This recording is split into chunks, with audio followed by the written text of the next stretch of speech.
2019 оны 1-р сар, 2-р сарын Увс аймгийн онцлог ажлууд Улаангом сумын 4-5-11 дугаагийн төв ашиглалтанд орлоо.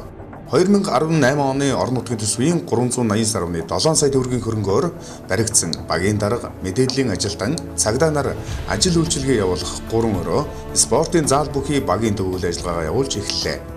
Ингэснээр төрийн үйлчилгээ иргэдэд ойртож байгаа төдийгүй иргэд багийн хурал, альва спорт, соёлын арга хэмжээг дулаан таата нөхцөлд зохион байгуулах боломж бүрдлээ. Увс аймгийн засаг даргын урлагч Нэн Самбуугаар ахлуулсан эрчим хүчний зохицуулах зөвлөлийн гишүүдийн бүрэлдэхүүнтэй ажлын хэсэг сумдын нэгдсэн халаалт өвлжилтийн байдалтай танилцлаа. Дулаанаар хэрхэн хангаж буй үйл ажиллагаа нүүрсний нөөц бүрдүүлэлтэд танилцсан. Халаалтын хэвийн хэмжээнд өгч чадахгүй байгаа компаниудын тусгай зөвшөөрлийг цуслах хүртэл арга хэмжээ авч ажиллахыг анхаарууллаа. Аймгийн мэрэгжлийн хяналтын газрын сорилын лаборатори олон улсын жишгт нийцсэн тоног төхөөрөмжөөр хангаглалаа. Мэргэжлийн хяналтын ерөнхий газраас Увс аймгийн мэргэжлийн хяналтын газрын сорилын лабораторид 30 сая төгрөгийн үнэ бүхий 8 нэр төрлийн тоног төхөөрөмжийг хүлээлгэн өглөө.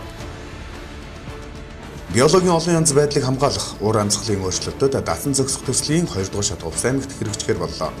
Энэхүү төсөл нь Герман улсын сэргээн босголт зээлийн банкар дамжуулан Монгол улсад 2015-аас 2020 он хүртэл хугацаанд хэрэгжих бөгөөд холбооны бүгд найрамдах Герман улсын засгийн газар 19.5 сая евро, Монгол улсын засгийн газар 13.3 тэрбум төгрөг тус санхүүжүүлэх юм. 2019 оны 1-р сарын 17 оны өдөр Увс аймгийн засаг дарга Батцайхан засгийн газрын гишүүд болон төсвийн ерөнхийлөн захирагч нартай 2019 онд хамтран ажиллах гэрээ байгууллаа. Ийхүү гэрээ байгуулснаар Монгол улсын 2019 оны төсвийн тухай хуульд заасан урсгал болон хөрөнгө оруулалтын ажлын санхүүжилт Увс аймагт хэрэгжих эрх үүсгийн зэрэгцээ хуулиар хүлээсэн чигүүргийн хүрээнд хамтран ажиллах, харилцан хүлээх үүрэг хариуцлагыг тодорхой болгож, үр дүнгийн үнэлж дүгнэх, иргэдэд хүргэх, төрийн болон нийгмийн үйлчлэгээний чанар, үр ашгийг дээшлүүлэх зорилготой юм а. Аймгийн засаг дарга Батцайхан сумдын засаг дарга нартай үр дүнгийн гэрээ байгууллаа. Увс аймаг 2019 оныг иргэдэд хүрэх төрийн үйлчилгээг сайжруулах жил болгон зарласантай холбогдуулан шударга, ил тод, хариуцлагатай, иргэн төвтэй төрийн албыг төлөвшүүлэх, орон нутгийн удирдлагын бүх шатны байгууллагад ажлын хариуцлага, сахилга, дэг журмыг чангатгаж, Монгол улсын хуулиар хүлээсэн чиг үүргийн хүрээнд хамтран ажиллах чиглэл, талуудын харилцан хүлээх үүрэг, хариуцлагыг тодорхой болгож, иргэдэд хүрэх төрийн болон нийгмийн үйлчилгээний чанар, үр ашгийг дээшлүүлэх зорилго бүхий үр дүнгийн гэрээг сумдын засаг дарга нартай байгууллаа. 2018 оны ажлаараа тэргүүлсэн сумдыг тодрууллаа. Засгийн газрын болон аймаг сумын засаг даргын үйл ажиллагааны хөтөлбөрийг хэрэгжүүлэн төрийн албаны стандарт, төрийн байгууллагуудын үйл ажиллагааны уялдааг хангаж, аймгийн хөгжилд бодиттой хувь нэмэр оруулан манлайлж ажилласан сумдыг шалгаруулан шагналлаа. 1-р байранд Завхан сум, 2-р байранд Баруун Турун сум, 3-р байранд Давст сум, тусгай байранд Өндөр ангаа, Ховд сумууд тус шалгарлаа. 2018 оны 1-р сард Увс аймгийн засаг дарга байгууллагын дарга эрхлэгч нартай байгуулсан үр дүнгийн гэрээний биелэлтийн хүрээнд агентлагын удирдлагууд засаг даргын зөвлөлд жилийн эцсийн тайлангаа тавьж 2018 онд ажил үйлчилгээгээр тэргүүлсэн агентлагуудыг тодрууллаа. 1-р байранд эрүүл мэндийн газар, 2-р байранд боловсрол соёл урлагийн газар, 3-р байранд хүнс хөдөө чахуун газар, 4-р байранд биеийн тамирын спортын газар, 5-р байранд цагдаагийн газар тус шалгарлаа. Азийн хөгжлийн банкны хөнгөлөлттэй зээлээр эрүүл мэндийн салбарын хөгжил хөтөлбөр 5 төслөөр Увс аймгийн нэгдсэн эмнэлгийн төвлөрсөн ариутгахлын тасаг, мян судлалын лаборатори, хог хаягдлын түр хадгалах байр, цусны салбар төвд нийтдээ 2.1 тэрбум төгрөгийн хөрөнгө оруулалт хийгдлээ. Хөрөнгө оруулалтын үр дүнд эмнэлгээр үйлчлүүлэгчид тэнд ажиллаж буй эрүүл мэндийн ажилтнуудын аюулгүй байдал хангагдаж, эрэлт хэрэгцээ бүрэн шийдэгдээд байна. Увс аймгийн зүүн хангас сумд бүх нийтийн үйлчлэгээний үүргийн сангийн хөрөнгө оруулалтаар холбооны шинэ байр, цамхаг баригдаж, цахим үйлчилгээний нэгдсэн төв, хур системийн нээлт боллоо. Тус төвөн байгуулагдсанаар сумын ард иргэд төрийн үйлчилгээний 200 гаруй төрлийн лавлгаа мэдээллийг сумын төвөөсөө шуурхай авах боломжтой болж байна.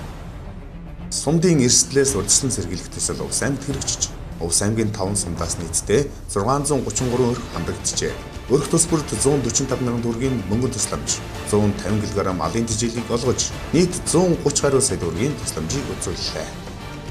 Цагаан сар үзэсгэлэн худалдаанд Өмнөг сумын Дулаахан намар хөршөө Гран При шагнал хүртлээ.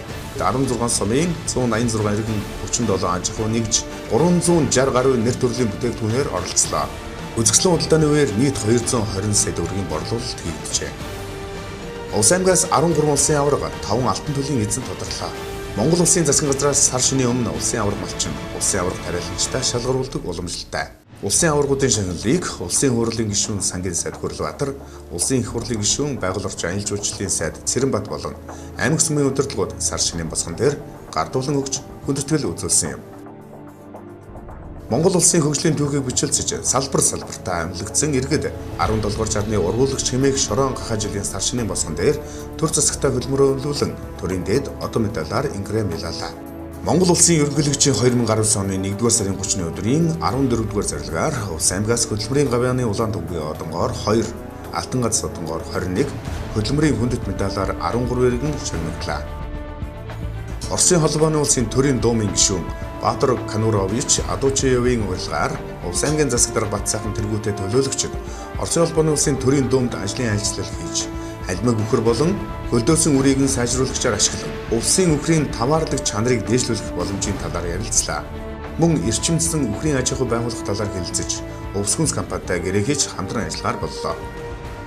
Улсын хурлын гишүүн төсвийн байнгын орооны дарга Чойжилсүрэн, аймгийн иргэдийн төлөөлөгчдийн хурлын дарга Насанбат, аймгийн засаг дарга Батцайхан болон аймаг сүмийн удирдлагууд сумдад ажиллаж, намрын чуулганы хугацаанд хэлэлцэн баталсан хууль тогтоомж, улс орны эдийн засаг, төсөв санхүүгийн өнөөгийн байдал, улсын хурлын болон засгийн газраас авч хэрэгжүүлж байгаа арга хэмжээ 2019-2020 онуудад Улс аймагт хийгдэх хөрөнгө оруулалт, бүтээн байгуулалтын талаар иргэд хөдөлмөрчдөд мэдээлэл өгч, сонирхсан асуултанд хариулж, санал хүсэлтийг нь сонслоо. Аймгийн засаг даргын ивэл дор зохион байгуулагдаж буй хүүхдийн спортын 6 дугаар их наадмын анхан шат аймгийн аварга шалгаруулах аваргын гараа өсвөр үеийн чөлөөт жүдо бүхийн тэмцээн 2 дугаар сарын 25-наас 28-ны өдрүүдэд Улс аймгийн спортын ордонд болж өндөрлөө. Тус тэмцээнд Улс аймгийн 15 сум, аймгийн төвийн 7 сургуулийн нийт 23 багийн 500 гаруй тамирчид эрэгтэй эмэгтэйчинд тус бүр өрсөлдөж шилдэгүүдээ тодрууллаа. 2018 оны ажил амжилтаараа салбартаа шилдэгээр шалгарсан аймгийн тэргүүний ажилтан албан хаагчид, сурагчид, тамирчид тэргүүний байгууллага аж ахуйн нэгжүүдийг шагнаж урамшууллаа.